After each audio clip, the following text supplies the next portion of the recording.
Así seguimos con la serie de la Epístola a los Hebreos, capítulo 5, versículos 11 al 14. Y dice así la palabra del Señor. Acerca de esto, capítulo 5, versículos 11 al 14, acerca de esto tenemos mucho que decir y es difícil de explicar, puesto que os habéis hecho tardos para oír. Pues aunque ya deberíais ser maestros, otra vez tenéis necesidad de que alguien os enseñe los principios elementales de los oráculos de Dios y habéis llegado a tener necesidad de leche y no de alimento sólido. Porque el que toma la leche no está acostumbrado a la palabra de justicia porque es niño. Pero el alimento sólido es para los adultos, los cuales por la práctica tienen los sentidos ejercitados para discernir el bien y el mal. Esto lo he leído en la versión de la Nueva Biblia de las Américas, que así como la Reina Valera, es también una Biblia de equivalencia formal. Esto es la que se apega más al texto original.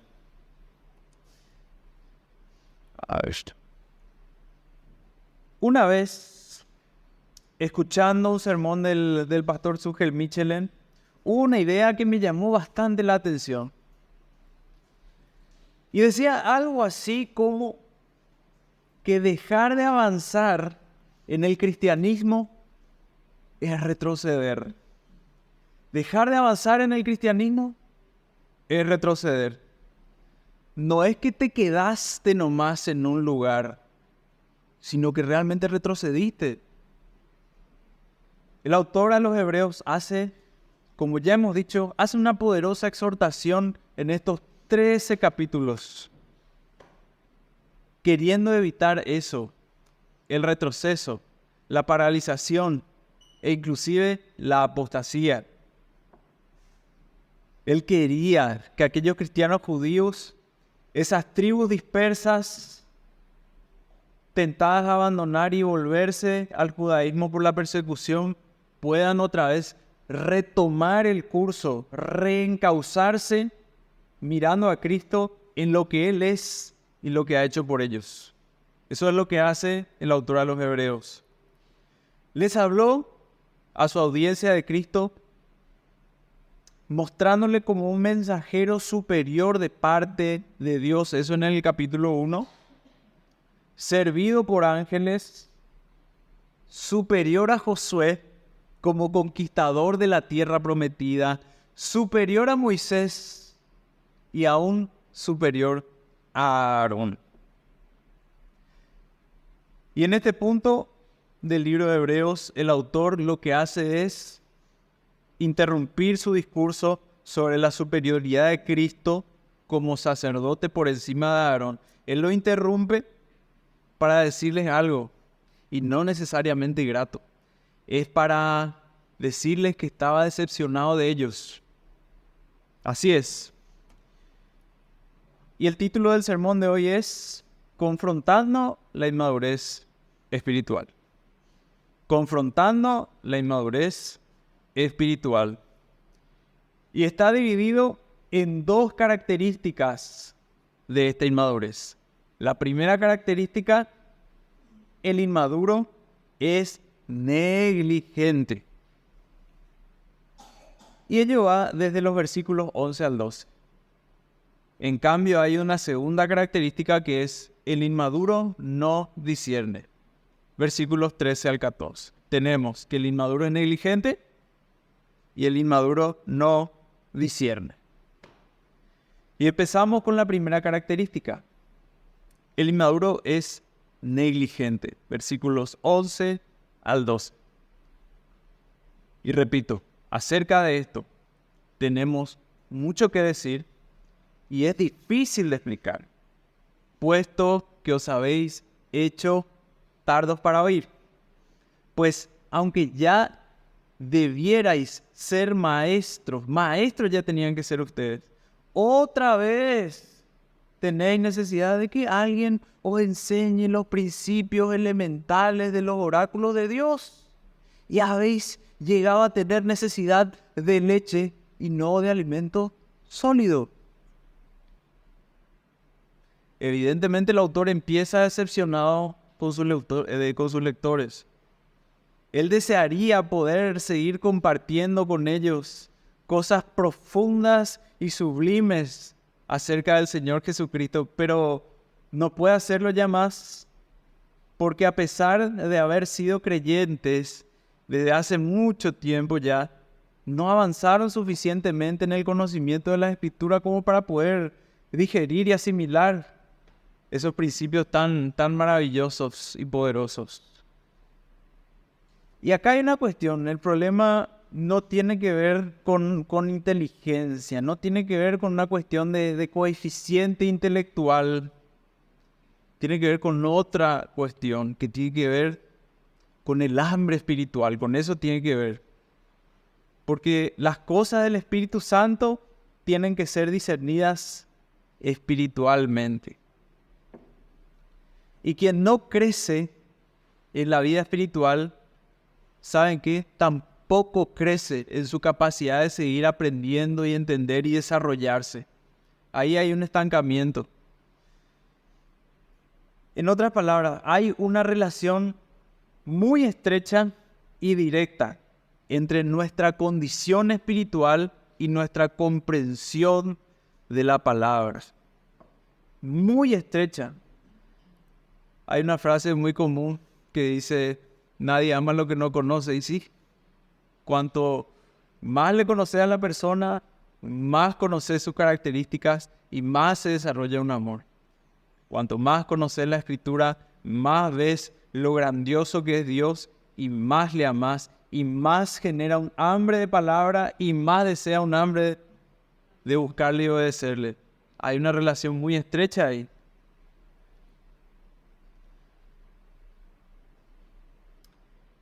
Más palabra oís, más creces.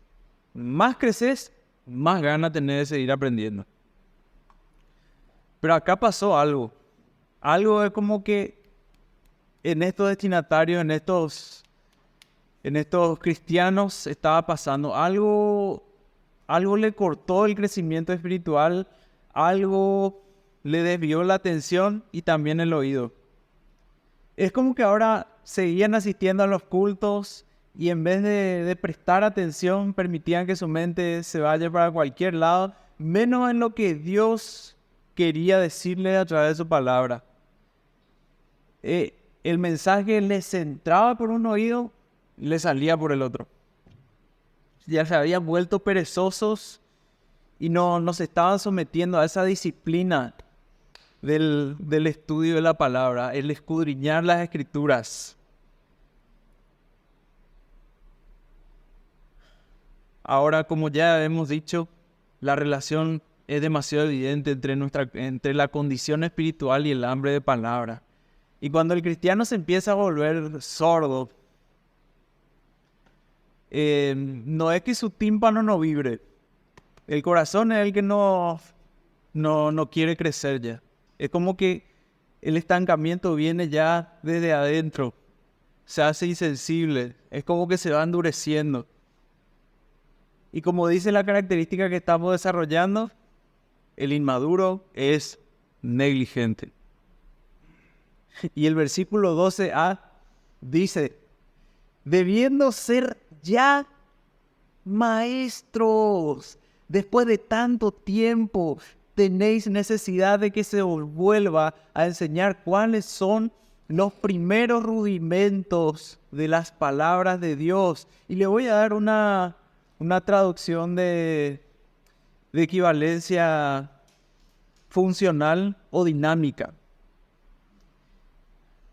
NTV dice, hace tanto que son creyentes que ya deberían estar enseñando a otros. En cambio, necesitan que alguien vuelva a enseñarles las cosas básicas de la palabra de Dios. Son como niños pequeños que necesitan leche y no pueden comer alimento sólido. Estas traducciones me gustan mucho porque son como paráfrasis. Notemos algo ahora. Dice, debiendo ser ya maestros.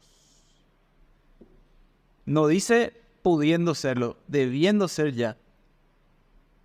Ahora, acá no está hablando de una opción que dependa de ciertos dones y capacidades y elocuencia, no, sino un deber de todos. No está hablando del don específico del maestro. Está hablando de un deber de todos los creyentes, de crecer y desarrollarse para poder bendecir a otros y seguir creciendo en el conocimiento del Señor. Cierto, la Biblia reconoce que en un sentido el maestro es un don que depende de que Dios le llame y de que Dios le capacite. Eso es cierto. Pero no todos tienen ese don. Ni todos van a ser maestros en ese sentido. Ahora, ¿todos estamos llamados a crecer en el conocimiento de Dios y en su palabra? Sí. ¿Todos estamos con el deber de seguir avanzando hacia adelante en la vida cristiana? Sí. ¿Todos estamos llamados a bendecir a otros con lo que nosotros aprendemos del Señor? Sí. No todos tienen el don de ponerse delante de un gran número de personas y enseñarles, pero todo creyente, después de años y años y años de estar expuesto a la palabra y de meditar en la palabra, ya tiene conocimiento suficiente para enseñarle a otros y para exhortarle a sus hermanos. Él discierne ya entre lo bueno y lo malo. Y no necesariamente desde el púlpito, pero sí en una conversación diaria, en la familia, que es un entorno sumamente sensible y donde conocer la palabra hace diferencia en la toma de decisiones. Y todos tenemos que ser edificados los unos a los otros. A eso nos llamó el Señor, a eso llamó el Señor a su iglesia. Así que, conclusión de esta parte, el autor no está hablando del don de algunos maestros, sino de la obligación de todos, de crecer en esto, en la exposición de la palabra, en la exposición a la palabra, y obviamente que eso se haga carne en nosotros y produzca frutos. Sí, también es cierto que pueden haber casos en los cuales haya una dificultad para aprender. Puede ser el caso que se dé en un orden espiritual. Es de reconocer que no todos van a tener el mismo crecimiento en el mismo ritmo. Pero sí, ¿saben qué, hermano, hermana? El Espíritu Santo es un maestro suficiente para que el alumno al que más le cuesta, a ese que más le es dura la tierra, en ese también germine la sabiduría. Pero el problema, repito, el problema acá no está hablando de capacidad para el estudio, es la motivación espiritual, cuando ya no hay deseo de aprender. Tardos para oír, dice. Es como en el colegio. Algunos alumnos no tienen ganas de estudiar bien. El maestro le pone los deberes, pero el alumno no hace. El maestro le explica muy bien la materia, pero ellos no prestan atención. Escuché una vez un chiste, ¿verdad? De una persona al cual le preguntaba qué tal la libreta de su hijo a fin de año. Y fanático colorado, dijo, ¿por qué? Uno de punta a punta. El maestro le explicó bien, pero él no prestó atención. Al parecer, a muchos alumnos ya se van, porque lo único que le importa es el recreo para ir a jugar fútbol. Bueno, en el orden espiritual hay muchos que no procuran con diligencia presentarse a Dios aprobados, como dice 2 de Timoteo 2:15. Y así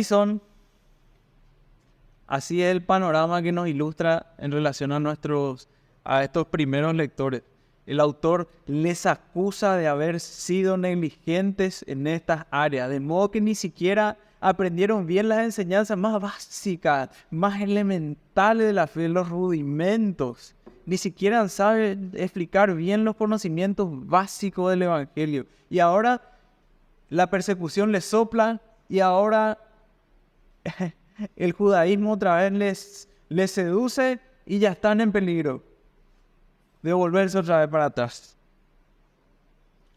Y de eso se trata. Si no avanzamos en la vida cristiana, solemos retroceder. Eso es lo que pasa. Y eso aparentemente era el bicho que les picó a estos primeros lectores.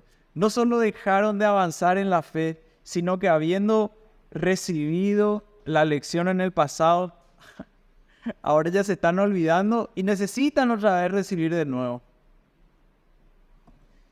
Tenéis necesidad de que se os vuelva a enseñar cuáles son los primeros rudimentos de la palabra de Dios, lo básico. Ustedes ya perdieron lo que antes tenían, se olvidaron.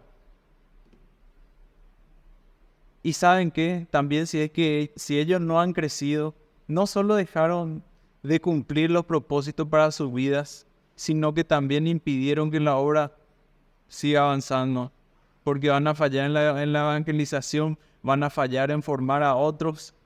Y su falta de crecimiento, ¿saben qué? Ataja el crecimiento de los otros también. Bueno, y entonces ahora vamos a hablar de la dieta. ¿Cuál era la dieta? Y ustedes ya saben porque ya escucharon. ¿Cuál era la dieta de estos inmaduros negligentes? ¿Cuál era su comida? Leche, muy bien. El autor lo que hace es que se está burlando de ellos para molestarles y que se muevan un poco. Les trata de bebés espirituales. Decirle un poco a tu hijo adolescente que es un bebé frente a sus amigos. ¿Cómo va a sentirse? Bueno, ellos que fueron expuestos a la palabra, los espirituales, ahora tienen la acusación de parte del escritor a los hebreos burlándose y le dice, son unos bebés que toman leche. Ahora, no hay no es una cosa grave tomar leche y vivir de leche cuando sos un bebé. Ahí no hay problema. Por eso el apóstol Pedro en su primera epístola, primera de Pedro 2:2, él está animando a sus lectores a que deseen como niños recién nacidos la leche espiritual no adulterada para que por ella crezcáis para salvación. Y en la vida espiritual, como es natural, hay una etapa en la cual no podemos admitir otra cosa que leche. Si a un recién nacido convertido le hablas del sacerdocio de Cristo conforme al orden de Melquisedec, ¿saben cómo le va a sonar? Le va a sonar chino eso. A no ser que te tome el tiempo y le explique cuidadosamente, despacito cada concepto. Y ahí sí tenés por ahí esperanza. Porque no tiene todavía la suficiente base bíblica para entender lo que está diciendo. Necesita primero asimilar las cosas más elementales de la fe. Pero la cosa se complica cuando después de años de vida, y años, y años, y años, una persona solo toma la leche como un bebé y no puede tragar la comida sólida. Y ya es un adolescente de 40, 50 años. O 60, no sé. No, mi hermano. El apóstol Pablo empieza este símil, se llama símil o comparación, en 1 Corintios 3, 1 al 3. Allí se escribe a creyentes que se creían espirituales y maduros, pero les tiene que tratar como a niños. Y dice el apóstol, de manera que yo, hermanos, no pude hablaros como a espirituales, sino como a carnales, como a niños en Cristo. Os di de beber leche y no vianda, porque aún no erais capaces, ni sois capaces todavía, porque aún sois carnales.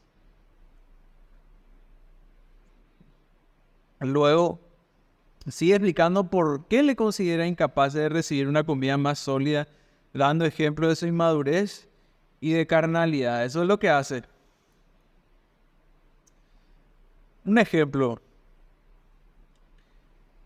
A los hermanos que tienen hijos, si cada día, le das papa frita y helado de chocolate, ¿van a estar felices, sí o no? Pero ponerle un poco un bife de hígado con ensalada de berro, acelga, lechuga. Vamos a ver ahí va a haber protesta. Pero vos sabés, como padre, que él, para que crezca sano y fuerte, necesita de buen alimento y tiene que aprender a comer sus vegetales. Bueno, y el Señor se encargó justamente de su pueblo, de sus escogidos en la eternidad. Se encargó tan bien que da una dieta tan equilibrada y nutritiva para el alma de ellos y para el alma de todos sus redimidos. Este libro, hermanos, tiene una diversidad enorme, escrito por un montón de autores y cada uno otra vez con un estilo y con una manera de expresarse. Acá hay cartas, hay poesía, hay narración histórica, hay enseñanza ética, qué tenemos que hacer para agradar a Dios, doctrinas, historias de amor, genealogías, leyes, todo en un surtido de gustos y sabores. Esa es la dieta que Dios en su sabiduría tiene preparada para sus hijos. Ahora, si empezás a decir, la historia no es lo mío, me voy a quedar nomás con los salmos. El Nuevo Testamento me va, pero el Antiguo no. Me gusta el Evangelio de Juan, pero Levítico medio que no es. Ahí soy como un niño mimado que todo el día quiere comer papa frita y chocolate, que no sabe adquirir los gustos para la vida cristiana. Esos gustos que son saciados por la Escritura. Y Dios tiene sus razones al darnos de comer todo el consejo de su palabra. Él sabe por qué escribió cada jota y cada tilde. Ahora, ¿quieren saber quién era el ejemplo de madurez en materia de la Escritura? ¿Quién era el asimilador perfecto del testimonio de Dios? Y lo aplicó nuestro Señor Jesucristo. Un buen ejemplo de lo que estamos diciendo es cuando Jesús fue tentado en el desierto. ¿Cómo él pudo detectar la verdad del error? ¿Cómo él pudo tener discernimiento entre el bien y el mal? ¿Cómo pudo él detectar la trampa del diablo? Cuando le dice que convierta las piedras en panes. ¿Qué problema había ahí? A fin de cuentas iba a multiplicar los panes después nomás luego. ¿Había algún pecado intrínseco en convertir las piedras en pan? La verdad que no. Sin embargo, habría sido desviarse de la voluntad de Dios. Jesús reconoció eso como una tentación del diablo por su reflexión sobre el libro de Deuteronomio. Él cumplió con su responsabilidad, nuestro modelo, su responsabilidad de conocer las Escrituras y detectó la trampa del diablo. ¿Qué ejemplo? Del supremo ejemplo, como siempre mostrándonos cómo se debe ser sujeto a la voluntad del Padre y responder a su verdad. La razón por la que necesitamos comer carne, alimento sólido, no es solamente para enseñar a otros, sino porque no vamos tampoco a poder soportar lo compleja que es esta vida cristiana si desconocemos todo el consejo de Dios. ¿Cómo vamos a tomar las decisiones difíciles si no conocemos la palabra del Señor? Y aquí en Hebreos nos muestra un maravilloso ejemplo de lo mismo.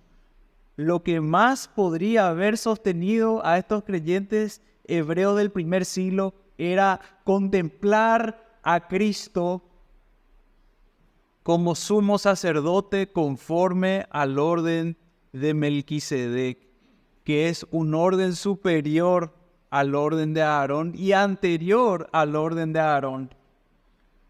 Pero ellos no estaban viendo eso. ¿Y saben por qué? ¿Saben por qué no podían apreciar esos principios? Y acá la autora de los Hebreos interrumpe su discurso. Porque eran inmaduros. Y el inmaduro es negligente. Pero hay otra característica que nos ocupa esta mañana.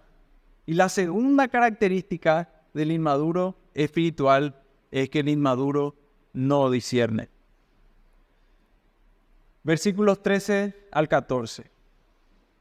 Porque todo el que toma leche no está acostumbrado a la palabra de justicia porque es niño.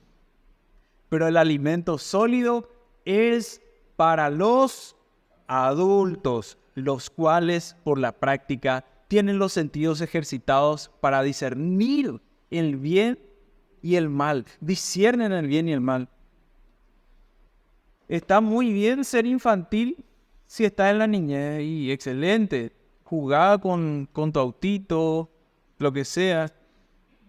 Pero es lamentable, es muy lamentable si seguís teniendo una mentalidad infantil cuando ya tenés que ser un adulto. El niño, ¿cómo responde al dolor? Llora, grita, patalea y corre junto al papá o la mamá. Normal, está bien. Ahora, si una persona de 40 años hace lo mismo, llora, grita, patalea y se va a esconderse junto a los papás, ahí hay un problema. Y si ante la aflicción o la prueba el creyente que ya es un veterano, solo sabe quedarse ahí perplejo, protesta y se derrumba y se tira, entonces ahí tenemos una alta probabilidad de que haya infantilismo espiritual. Y eso saben cuándo ocurre, cuando se descuida el crecimiento espiritual. Si nuestra relación con el Señor Jesús se estanca, si no nos alimentamos adecuadamente de esta dieta tan maravillosa, nutritiva y variada y completa de la palabra, entonces, ¿sabes qué? Estamos en peligro de encontrarnos en la misma situación que estos primeros lectores. Ante la tormenta que se avecina, porque van a haber tormentas, en la vida cristiana hay tormentas. Estamos en peligro de tambalearnos y de negar nuestra profesión de fe. Vamos a reaccionar como niños mimados y no como adultos maduros. La vida cristiana debería ser una experiencia constante. Todo el tiempo tenemos que estar creciendo y creciendo y creciendo y creciendo en el conocimiento de Dios y su palabra. Esa es la voluntad de Dios para nuestras vidas. Y tenemos que pasar de ser inexpertos a expertos. Tenemos que pasar de ser inmaduros a maduros. Y no primordialmente o principalmente para enseñar a otros, sino a fin de mantenernos firmes en medio de las diferentes tormentas, de las pruebas de la vida, y no retroceder, no echarnos para atrás, sino seguir avanzando hacia la Canaán celestial. ¿Y qué espera? ¿Qué espera el autor de los hebreos, de sus lectores? Él espera que ellos sean expertos en la palabra de justicia. Es decir, en aquella palabra que sirve para inculcar justicia en nosotros. Vivimos en un mundo complejo. A primera vista, la Biblia no nos dice nada, por ejemplo, acerca de muchos de los problemas éticos hoy en día de la vida moderna. Debemos ser expertos en la palabra a fin de descubrir más allá de la superficie del texto, aquellos principios más profundos que nos puedan arrojar luz sobre todas las situaciones que nos vamos a encontrar. Porque si bien es cierto, hay situaciones muy claras en las que el creyente sencillamente tiene que decir sí o no. Hay otras, muchas, en las que se necesitan criterios más finos. Hay que hilar más fino y más profundo para saber exactamente cuál es la voluntad del Señor para cada caso. ¿Vieron que no alcanza simplemente con tomar leche? ¿Vieron que necesitamos alimentos sólidos? Bueno, esa es la voluntad de Dios para todos, que comamos el alimento sólido, que profundicemos en la Escritura, porque o si no viene el estancamiento. Ahí siempre vamos a estar. Y mi hermano, la madurez exige esto, que conozcamos bien a fondo la sabiduría de la palabra de Dios. En muchas situaciones de la vida, el discernimiento del bien y del mal solo se consigue ejercitándonos constantemente en nuestras facultades espirituales y en la influencia por la palabra. Cuando nosotros somos bien informados de la sabiduría del Señor, ahí nosotros tenemos la herramienta para discernir bien entre el bien y el mal en dependencia del Espíritu Santo y responder con sabiduría. Y el Evangelio, el propósito del Evangelio es el de hacernos plenamente justos a la imagen del Señor Jesucristo y la palabra de Dios es el medio principal que Dios usa, es la herramienta que Dios usa en nuestra vida para darnos comprensión de lo que es la justicia. Quien deja de crecer en la palabra no puede avanzar en la justicia. Quien deja de crecer en la palabra no puede avanzar en la obediencia. Crecer en la palabra es ya un acto de obediencia que te muestra tu error, que te muestra cada vez más el camino que tenés que seguir y te ayuda a discernir cómo obedecer mejor.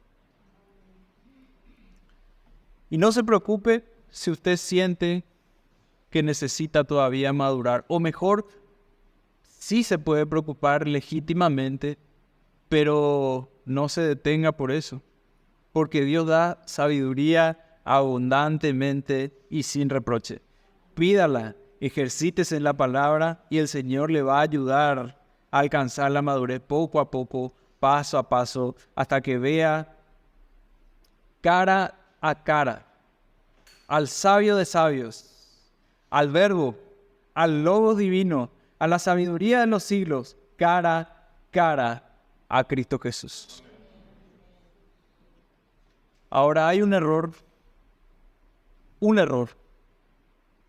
que es el error más grande de todo el universo, que es no creer.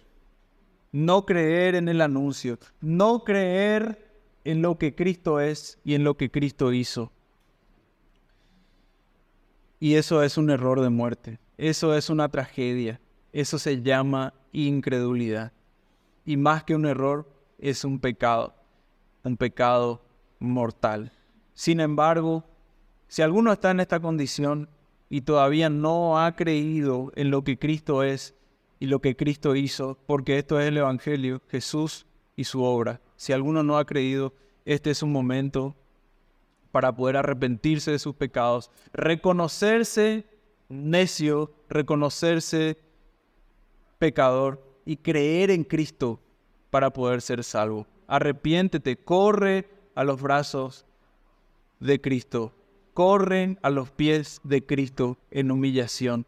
Y Él dice que todo aquel que a Él va no le echa fuera. Cree y sé salvo. Amén. Oremos, hermanos.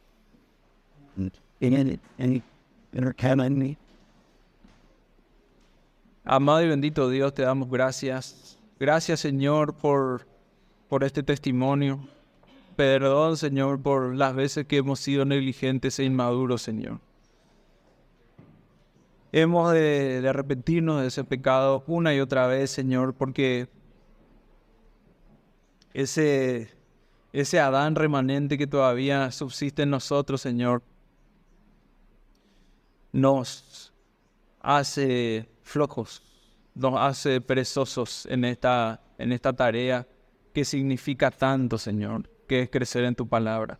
Padre, te pedimos perdón por nuestras negligencias y te pedimos que tú nos ayudes para la diligencia, con el poder de tu Espíritu, Señor, que es más poderoso, Padre Celestial, que todas las bombas atómicas juntas, Señor.